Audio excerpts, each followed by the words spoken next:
I do have a lot of, I know, millennials and young people asking me, Dan, how do I pick the right career for my life?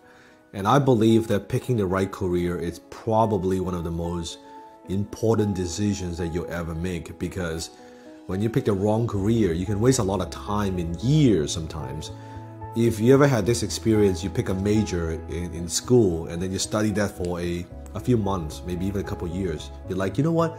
I actually don't like this subject that much. It's because my friends told me I should take this, or my mom and dad told me I should take this. But actually, I hated this, right? I don't like the subject. I don't like the school. I don't like what I'm studying. I don't think I'm going to have a career on this particular path. And then you switch and they try something else. And then you're like, no, that's not quite what it is yet. And they switch again.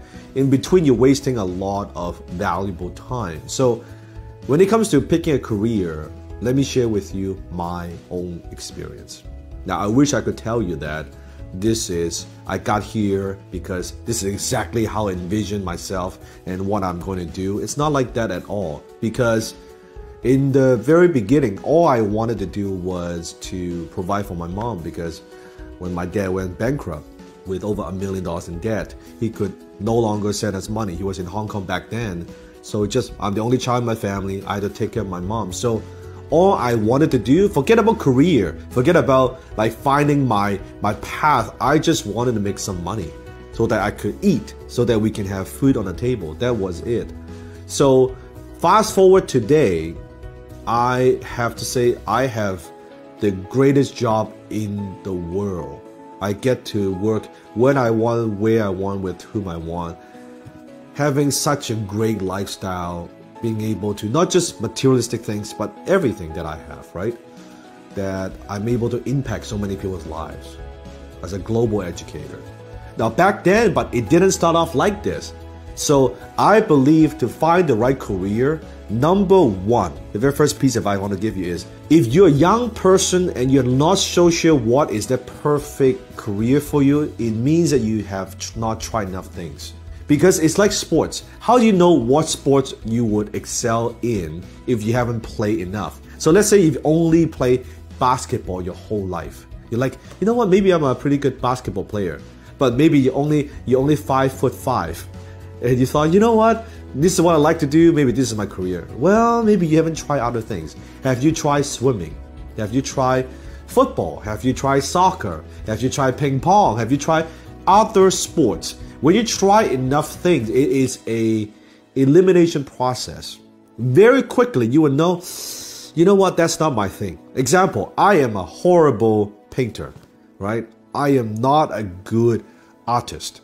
That's not my thing, right? I'm horrible with that. I will not have a career in that. In spite, other people might love it, but I can't even draw a stick person well, right? My handwriting is not good. So that is not my career. So eliminate it very, very quickly. Okay, and then for athlete or sports and a lot of these different things, well, that's not my thing either. So I'm not gonna have a career in those professions. So I eliminate that. So when I was young, my dad actually wanted me to be a lawyer when I was very young. And I thought, yeah, lawyer is my thing. I'm going to be a lawyer, right? And after I learned a little bit more about, no, I'm not going to be a lawyer, right? I learned that that's not my path. It's the path that my dad wanted for me. And then later on, actually, I wanted to be a firefighter. And still, nowadays, I love firefighting movies. I have an uncle of mine who is a very, very good firefighter. He's been a firefighter his whole life. I always like to talk to him, and he shared all these stories with me. This just like life-altering and life-changing stories. And so my uncle is a firefighter, but then I found out that's not my thing either. And then once I learned martial art, I thought I am going to be a martial art instructor. That is my calling. I want to open up a little school, and that's what I'm going to do for the rest of my life, because I like to teach. And the problem is, when I found out that my martial instructor actually couldn't even make rent, right? He was struggling with just a few students. I'm like, I love martial art, but I cannot make a living doing this. I cannot help my mom doing this. So that doesn't work either. And I tried many, many different things and stumbled upon business. I started being a copywriter and consultant and speaker. And a lot of these different things, not in a million years could I imagine I would be doing what I'm doing today. It's only after so many of this zigzag, and I found my place. You see, in life, it's very important for you to find your place. To find that place where this is where you belong. This is where you're meant to do. I believe, and not everyone agrees with me on this, that I believe your career, if your career, you just focus on, I want to do what I love, you'll struggle financially. You have to get the money thing out of the way first, so you can have more choices, so you can take that money, invest in yourself. You have to make some money first, and that's what I did. I wasn't following my passion, I wasn't doing what I love, I just wanted to make a living. So first, profit. Your career, if your career can make you profit, a decent amount of profit, you have to start with that. You see, in the Asian culture, even in Chinese culture, Chinese doesn't talk a lot about passion. They work long hours. If you've ever been to Asia, they work and they want to make money. In North America, it's something the opposite. When I came to Canada, it's much more laid back and say, I want to find my calling. I want to find what's my gift. It's okay, I'm struggling financially, but I want to find that thing. In Asia, it's like, what the fuck are you talking about? You talk to Asian people, they're like, you do whatever that makes you the most amount of money. Like, duh. Nothing right or wrong about between both philosophies. But I found that at first, focus on profit. Find something that can make you money. So you can get money out of the way, so you can focus what's important, and that's life. You get your time back. Then, once you're making good money, if you can also find something that you're passionate about, that would be good. If you can combine profit with passion. And if there's something that you're passionate about, example, when I found out that I love teaching, I love speaking, great. I'm passionate about it. I learn, I study, I master the craft, and I get better. And I make more with that. And people pay me more money doing that. I thought to myself, this is great.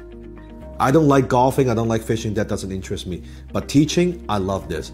This is my hobby, this is my passion, this is what I love to do. It doesn't get old. This is how I can be on stage for days and I can talk without a script because of that. It's my passion. So when I can combine passion and profit, guess what?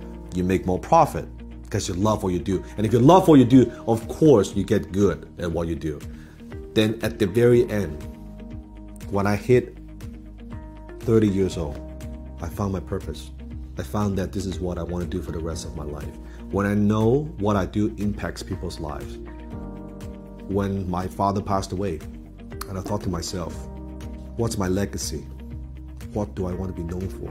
Do I want to be known for as... I can imagine at my funeral, I'm laying down there in my casket. Do I want people to say, you know what? Dan Lok has made a few dollars. He's successful financially, he's a wealthy guy. Or do I want people to say, you know what? That man changed my life. And I say, I want people to say, that man changed my life. And I found my purpose. And that's why I do what I do today. I can combine my purpose with my passion and also makes a lot of profit all into one. When you can do all that, that's very special. And I'm very grateful. I have found my ideal career. Now, my career may not be your career, but start with profit. Then maybe through that, you'll find your passion. And then when you know to a point, this passion might become your purpose. And I think if you can ever get to that, you are a very lucky person. I'm a very lucky person. When I can live every day, living my purpose, following my passion, and also making a lot of profit, life doesn't get better than that. So that's my recommendation. That's what you need to do. No one can tell you. I cannot tell you. No one can tell you. You got to find your own path. But that's my recommendation. That's how you decide on your career.